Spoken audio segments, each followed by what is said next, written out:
Welcome to SRB TV, and here is my recap of the North London derby that took place September 1st, 2019, that ended in a 2-2 draw at the Emirates, Arsenal hosting Tottenham. Um, it's unbelievable how Arsenal just find ways to make other teams look halfway decent to good. Going back to last week at Anfield, we made those guys look better than they really are.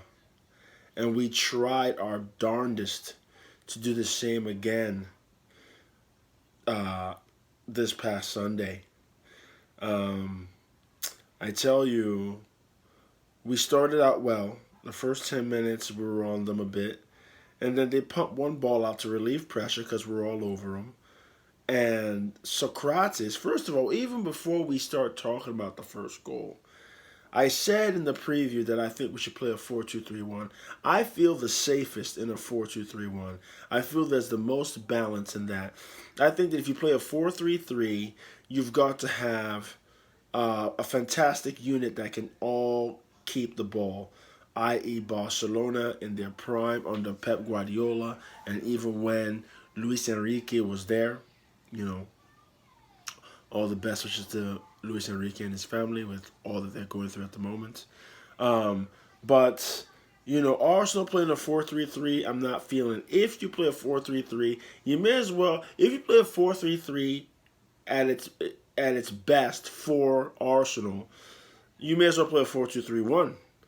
But they want to call it a 4-3-3 and try to push the wide guys a little higher, i.e. Pepe and Aubameyang. Uh, they're not necessarily midfielders, so they don't have to defend as much. But really, you got to defend. But my thing is this: I didn't like the 4-3-3. I did think Shaka should have been in the team, but the guy is the captain, and that's a problem for us. And I think that a lot of people have voiced their opinion about how Shaka's involvement in our team is becoming a problem, and he's a bit of a liability. I also think that Pepe shouldn't have started the match either. I think that we should have had Guendouzi had a fantastic game, and I actually picked Willock to start instead of him. But I would have picked Torreira for sure, even though he wasn't as great as I thought he would be. Um, and also, I did say a 4-2-3-1, but I also went with a 3-5-2. I went with a 3-5-2 now because Nacho Monreal has gone to Real Sociedad, and Cola does not track back in a flat four. He's a wing back. So I would have played Callum Chambers today. But we went with the flat four of Maitland-Niles, Socrates, David Luiz, and Cola. And I thought that for the first goal, I'm kind of tired. I thought that for the first goal, Socrates and David Luiz were just poor, mate.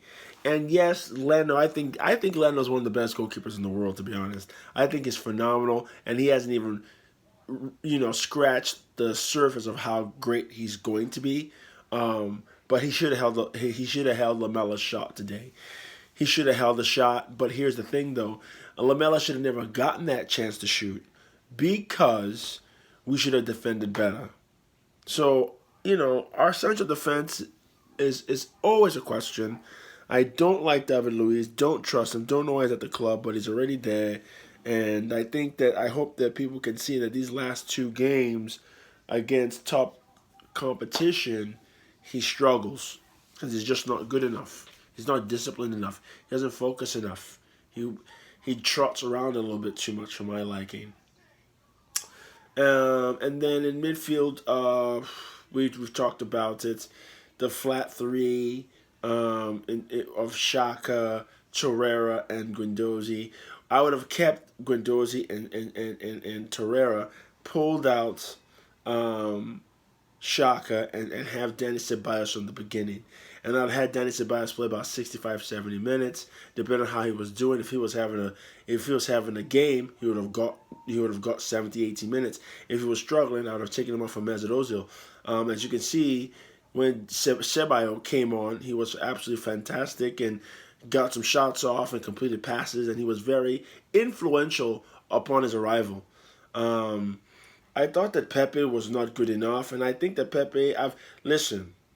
Some people think I'm a bit arrogant. Some people think that I talk a lot of trash, but I've watched some video on Pepe. I've seen Pepe now start 2 games, came off the bench for the second, and my man, he can't strike a ball properly. His technique's not good enough. I don't know what they're getting him free kicks for. I don't know why he's hitting corners. But my man doesn't kick the ball properly. He doesn't hit it well. His shots are terrible. He barely can pass. All he can do is dribble. And yeah, you guys might say like, yo, you're supposed to support the players of the team you support. I'm just calling it what it is. I don't think he's going to be worth the money that we've spent. I'll be surprised if he scores 8 goals this season. If he scores 8 goals, I'll be like, whoa, my bad. I got it wrong. But I don't see him scoring 8 goals. And also, when I say 8 goals that are important goals. I don't want you to score the 4th goal in a 5-0 win at Selhurst Park. I don't want that. I don't care for that.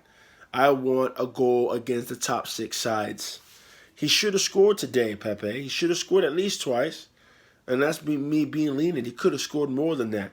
But he didn't, because why? He can't strike a ball. So, I mean, the goals that we scored, it's not even, Guendouzi had a fantastic assist, but it's not even worth talking about because we know that those guys are capable of that. Lacazette is our best striker. He is phenomenal. He's better than Aubameyang, but we need Aubameyang too, no doubt. But Lacazette is so freaking good, man. It's ridiculous how good he is. So his goal right before the half was sweet. Aubameyang scored a dope goal to equalize. You know we're going to score. But our defense is an issue, bro. It's a real issue. Granite Xhaka, bro. That slide tackle, I never wanted. If you watch the preview, my preview before the game, I never wanted that dude in the squad, and I'm sure there's a lot of Gunners who felt the same way. But man goes in there, and he slide tackling the box. Nobody slide tackles like that, even on PlayStation. Even on PlayStation, dudes who play PlayStation, they know that when it's time and they get in the box, they can't be hitting square all crazy. This dude just lunges in on Son, and my man gets clattered into. And of course, the ball's gone, and we had cleared it out after he made that pass. But my man just dove in on him. What are you doing? How much football have you played, granted, that you don't understand that you can't dive in on people in the box? Diving in? Fam, what are you doing, bro? It was just ridiculous, man. I can't believe. Oh my God! It was just like it was like he was trying his hardest to get Spurs well off and away from us where we couldn't catch him. He is just like for all those who they bash Mustafi, they were on Iwobi before he left. It's like this guy Xhaka right here, man. You can't defend that dude. He's just a liability, bro. He's a liability. I don't trust him. He's no good to me. He can only play against the teams 15 to 20, in my opinion. He's just not good enough, man. He's just not good enough. He's a little slow, and then he just has rushes of blood where he makes bad decisions. So, I tell you, man. I tell you. I feel like it's 2 points dropped because Spurs were there for the taking. I really thought that we would give them a shellacking and really send their team into a tailspin, which I still think could happen anyway because they didn't look great, They didn't look great. They put a little pressure on the counter, and we wobbled a bit. And that's just because we got guys who aren't good enough. David Luiz, Socrates, Xhaka. Them dudes are no good. And you know what, one thing else, I after the games I watched some of the reviews of other people, what their take on the game was, and some cats were saying like, "Oh, can't wait for our fullbacks to get fit," you know, Bellerin and Tierney.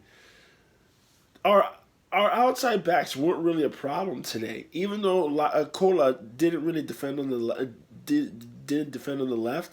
He was still fine. It's those guys in the heart of the defense, the central defenders. The centre halves, mate. Those are the ones who are the problem. Socrates, the thing is, I can't wait for Rob Holding to come back. Because I really think when Rob Holding comes back, David Luiz should not be playing, guy. Play Socrates is the lesser poison between he and David Luiz. I'd rather take a dose of Socrates than any type of dose of David Luiz. So for me, I'm looking to have Rob Holding and Socrates partnership. And I've said it before on Twitter and things like that and other social media outlets. They're like, listen, I don't hate Mustafi. I kind of like Mustafi. I think that he needs love, and he needs love from his coaches. So, like, Una should have pulled him into the office and said, "Good evening. I want you to know that we care for you, Snodgrad. And we want you to stay, and we want you to believe in yourself and defend properly because we know you can do it." Pump him up a little bit because, like I'm telling you, I think that Mustafi is better than David Luiz. I really do. But 2 points dropped today. We should have put them to the sword, and we didn't. I didn't even feel like it was a fight back because we should have never been in that situation in the first place. It wasn't hard. We were better than them. Over the course of it, we were better than them. And I just felt like, if they buckled down, they should get some goals, and they did that. We should have won it, but we should have never been in that situation. So it's just, it was just interesting to see how it all unfolded, and